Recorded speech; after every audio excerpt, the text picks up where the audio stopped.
bad faith, good faith. All of these things are very, very important. Faith is very important. Making sure that when you engage a contract, you do so competently and that you've had full disclosure about the terms, that there's no hidden fees or expectations of alternative arrangements that can't be verified, and that you had every intention of following through and fulfilling your obligations. So, bad faith, good faith is very important. And just so you know, it doesn't matter if you're Russian or you're NATO or you're Chinese. I already know you come from a warrior culture. And that's pretty much the only thing that gives you any credit in my book to be considered the kind of people I would make a deal with anyway. So, we don't have to argue about that. What we do have to deal with is understanding some things are illegal and some things should never be made a contract. So, just so you know, Cordoba didn't happen, right? That contract after the Battle of Cordoba, in my people's way, that didn't happen. We didn't let that happen. It never was on the table.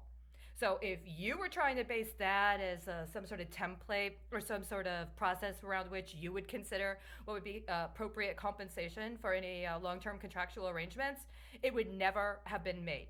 We would have already gone to war with you and we would have already defeated you because that's who we are. On the other hand, if you made deals with the wrong people, if instead of understanding that we had already taken steps to completely repudiate Queen Anne and her Little Species Act, and that we had told the King of England under no uncertain terms several times that our contract relations and our mints are our business, they should already have dealt with their little Corsair problem before you guys even got involved. But that was between us and them. And it was the whole point of repudiating the Species Act. Okay? So with that under consideration, prostitution was illegal and prostitution was not acceptable as a consideration for compensation. So if you allowed yourselves to make any deals with any people moonlighting as if they were legally entitled to make contracts on behalf of the people of the United States, you made deals with the wrong people. We're not obligated to those terms. You understand? They were illegal. They were unconstitutional. Nobody should ever have made them to begin with. And it should have been, in your best interest. You should have understood that because you were respected for who you are and where you come from, you should have understood that it was never, ever acceptable to require you to reciprocate any terms of those sorts. Now, if you are allowing yourselves to moonlight as if you're representing the people and the cultures I know you come from, they have every right to take matters into their hands and deal with you appropriately. But on the way to getting there, let me do my part right now. I've done some accounting, and it would seem that part of the 1993 Omnibus Reconciliation Act in the United States was a domestic effort to kind of verify or rather entrench into legislation the terms that were part of the contract relations that were being negotiated with Russia and with China. Now, I was a minor at the time this was passed, and I would not personally have ever acknowledged the authority the people that were allowed to represent themselves or masquerade as if they were legitimate heads of state, but I was a minor. And so one could argue that any terms set up on the future of this country based upon the welfare of minors and expectations of the performance of minors should have been off limits, as I would. But there's plenty right now, more than 25 years later, after I personally got involved, to make sure that you understand that if you had actually been speaking with appropriate representation of the people of the United States of America, any appropriate obligations would have been fulfilled. Unfortunately, that's not who you were talking with at the time. And that's apparently not who we were talking with at the time either, or they would have let us know, and then we could have taken appropriate action. As it were, it would seem that somebody wanted to play a little trans-historical, invite them into the American magic game. Now, I'm not talking about just the executive branch, where the magic is one-on-one. It's not what I'm talking about. We have 3 branches of government that are supposed to balance each other. And as Americans, we should and do have constitutional rights to access all 3 of those branches as necessary. And if you're talking about considerations in the budget of the United States, which includes taxing the people, right? Then all of us are constitutionally entitled to be able to have considerations of all three branches and the need for them to balance each other as part of our understanding of representation of ourselves. So when there's something going on when it comes to the credit of the people of the United States and expecting us to invest our faith in meeting obligations on behalf of the national cause, this is a very serious matter. In the 1993 Omnibus Reconciliation Act, there was a very specific component regarding education, federal educational loans. And one of the things it said is that if there were educational loans that had been adjudged for whatever reason to be in default, that were beholden to or part of the federal government system, that they could be assigned for some sort of financial performance through the Department of Treasury using 31-day notes for up to 25 years. Now, if you made any 20-year deals with the government, you got to understand the government was trying to float the credit of people it signed up for up to 25 years. And specifically mentioned were loans engaged in the 1995 academic year and the 1996 academic year. If one is held to the full 25 years of expected performance in accordance with the Treasury on any sort of alleged default, then that 25 years for those 1995 would be this year. You understand? Are you following me? I know you're smart enough to be able to figure this out, even if you don't have the glasses, right? So that means if you're writing my credit, or you're writing the credit of anybody from my high school graduating class, or the graduating class of people in the United States that graduated in 1995, then this is our 25th year. And it should have been before now that somebody discussed with us this arrangement and how important the future security not only of the United States, but allies of the United States is in consideration of us meeting our obligations.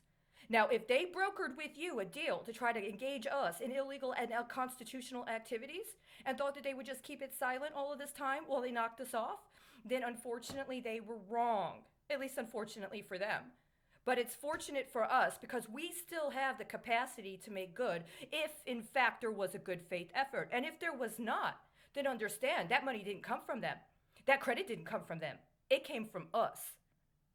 And so that's why it's important to know. Apparently we go all the way back to the inception, to the beginning. There were two sets of 4-year terms that would follow each other sequentially, right? November 1779, November 1780, November 1781, November 1782. That was the first round. And then the second round, November 1783, November 1784, November 1785, November 1786. If I'm correct, this year would be the equivalent of November of 1783.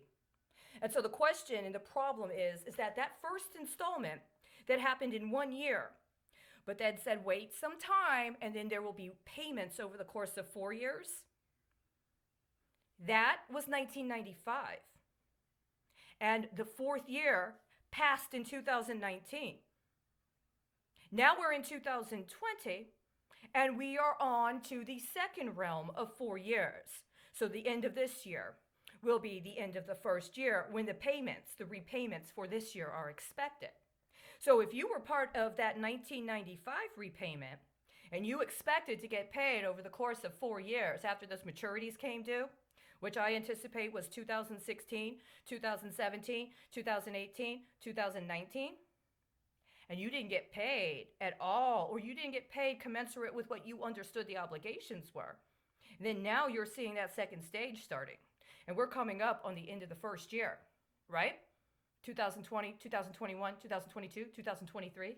Somebody, a lot of somebodies, brokered their future on this kind of staggered arrangement. So now we're talking about that 1996. But somebody wanted to preempt it by a year, right? So instead of having 25-year terms, we have 24-year terms for people like me that were obligated to 25 years. So you're trying to cut us off a year early and say we defaulted. We didn't default. There was a problem with the programming. This happens sometimes. That's part of a capital outlay process. When you do the appropriate accrual accounting, you keep track of things as they occur. So if there needs to be a course correction or a recalibration, you can address that appropriately. If we have people that aren't applying appropriate accounting standards, then that becomes a problem for us. But that's also a problem for you. And if you were given a 20-year deal and were expecting to have your nukes by the end of last year and didn't get them, unfortunately, prostitution's illegal. So we have to talk about another paradigm, because my understanding is that my 1995 obligations were for disarmament and non-proliferation. You understand? So the truth of the matter is, I didn't default and you weren't defaulted on. There was a problem with the programming. And there's no reason why the obligations that you understood and engaged in good faith can't be considered in a compatible manner with the obligations others engaged that are starting to come due this year. So rather than getting upset because you found out that you were intentionally engaged in a fraudulent deal all that time ago, so you want to do whatever you're going to do while you watch people try to trash the deal that was hooked up later, I am recommending and requesting that you reconsider what the intent was behind your original engagement of that contract. And you were the ones that said you wanted equal treatment.